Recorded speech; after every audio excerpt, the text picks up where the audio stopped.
Hey, good morning. We are talking this morning about encouragement. I'm Angela Brown and I'm here with Omuugn.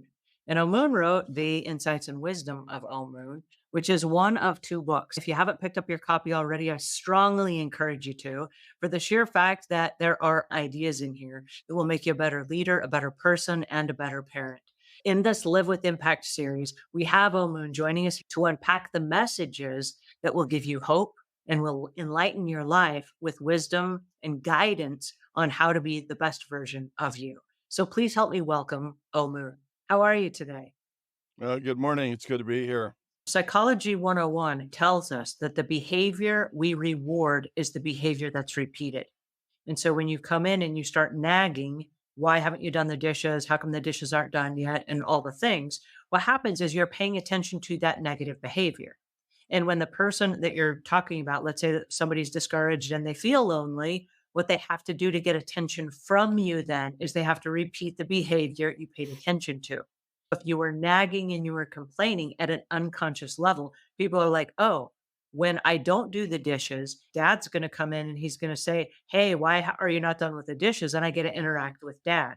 So even though it's a negative interaction, people repeat those behaviors because those are the behaviors we paid attention to. If we're living in a state of discouragement, we can reverse the process by, like what Omuugn said, changing what we pay attention to. And instead of saying, why are the dishes not done? Don't use the word why.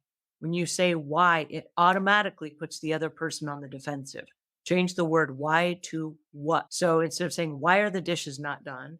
Say what and make a what statement. What do you need help with as far as the dishes go? When you say what questions instead of why questions, people will come up with answers. And now it's the two of you working together. There are a lot of tricky ways that we speak that we're not aware of. Mm, For example, the why is a good one, but also, did you? Did mm, you do the dishes? mm. It puts the other person right on the defensive to begin with.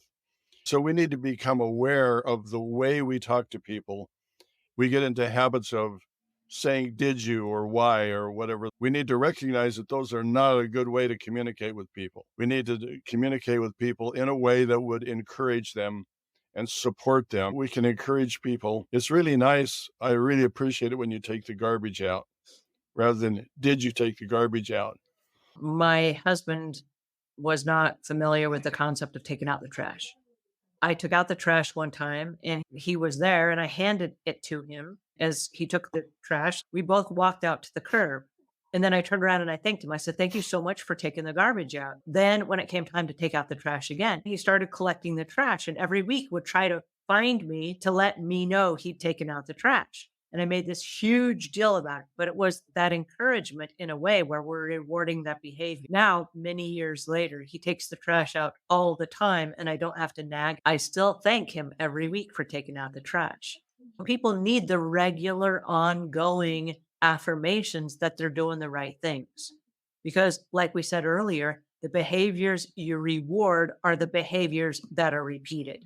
I learned this from you, Omer, because growing up, you would go around the house and you would catch us doing things right, not wrong. And when you catch kids doing things wrong, you just make them feel sad. And when you catch them doing things right, they're like, hey, I did something right. There's a lot to what you're saying. And in addition to that, your tone of voice and your demeanor is also important. If you sound happy, if you sound appreciative, you can say, thanks for taking the trash out. And they need to hear it in your voice. You need to smile. When you smile, you actually raise your vibration. It Mm, creates a positive energy. So it's just not what you do, but it's how you do it that's really important also. We're so used to doing whatever it is that we do that we're not aware really of our tone of voice and how we mm, come across to other people. We're aware when other people talk to us. We take it negatively because they sound negative, mm. even if they're saying a positive thing. So you need to be aware of your tone of voice and your demeanor and whether you're smiling and whether you're experiencing positive energy yourself. Then you can give that to other people. What you want to have is positive energy. Thank you so much for spending your time and your energy to encourage us and teach us to be the best versions of ourselves, but also to join me to unpack these lessons so that we can then take these and understand a little bit more and learn how to apply those in our own personal lives. So thank you for all of this encouragement.